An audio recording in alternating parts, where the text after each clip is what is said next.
जय माँ काली, जय काल भैरव मित्रों।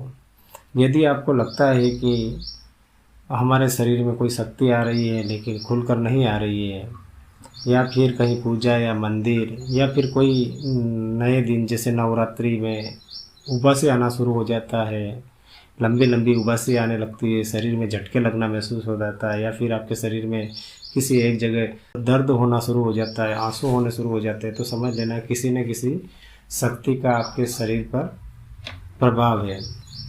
मैंने शक्ति बोला है, देव शक्ति नहीं। ऐसा नहीं कि वह देव शक्ति ही हो, कोई अन्य शक्ति भी हो सकती है। देव शक्ति के अलावा बहुत सी अन्य शक्तियाँ भी होती है, वह भी हो सकती है, या फिर देव शक्ति भी हो सकती है। तो अब वह कौन सी शक्ति है यह कैसे पता करें? तो आज मैं आपके लिए छोटा सा और बहुत ही महत्वपूर्ण उपाय लेकर आया हूँ।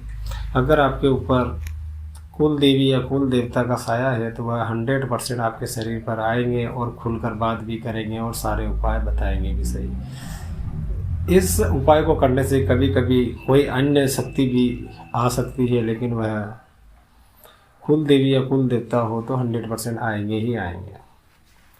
और अगर पहले से ही आ रहे हैं और पूर्ण रूप से नहीं आ रहे हैं, खुल करके कोई आपसे कोई रास्ता नहीं बता रहे हैं या बात नहीं कर रहे हैं, तो इस उपाय को करने के बाद में आपको खुल करके वह आएंगे भी और आपको रास्ता भी बताएंगे।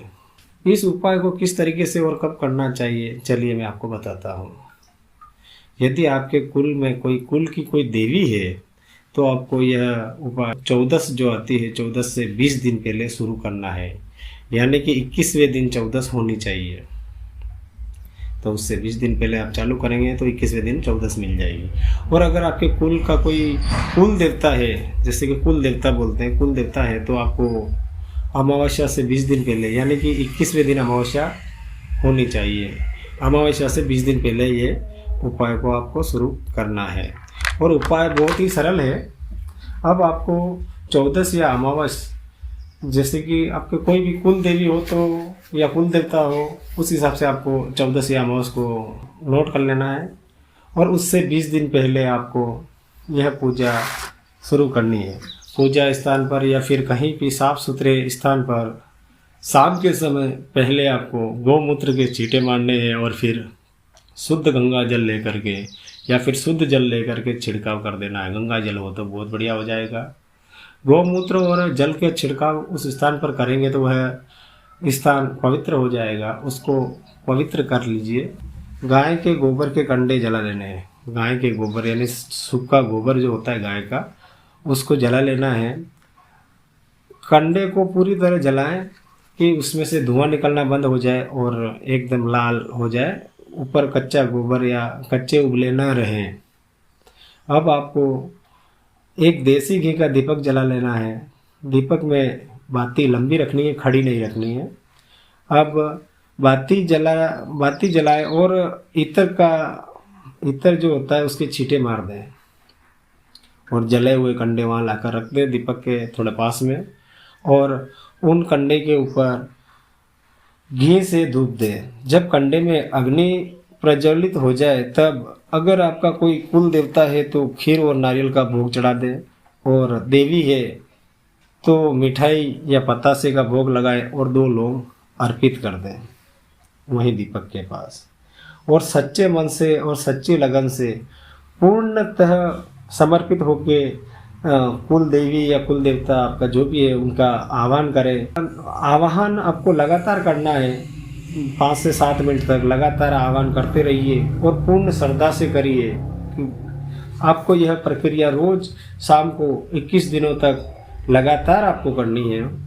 कभी कभी तो पहले दिन आपके ऊपर उनकी सवारी आ जाती है, नहीं तो 21 दिन पूरे होते होते 100% से सवारी आ जाएगी। ये उपयोग मैंने खुद किया हुआ है और मेरे बहुत से साधक हैं उनको भी मैंने बताया है, उनको भी आई है। ये 100% कारगर है। अगर आपको पहले दिन या दूसरे तीसरे दिन जब भी आपको सवारी आ जाए तब भी आपको 21 दिन तक यह उपाय 21 दिन तक पूरा करना ही है। और जब सवारी आ जाए तब आपके परिजनों को पूछ लेना चाहिए कि 21वें दिन क्या क्या चढ़ावा चढ़ाना है, क्या क्या करना है। तो वो सवारी में जब आएंगे देवी देवता जो भी है वो सारा आपको बता देंगे।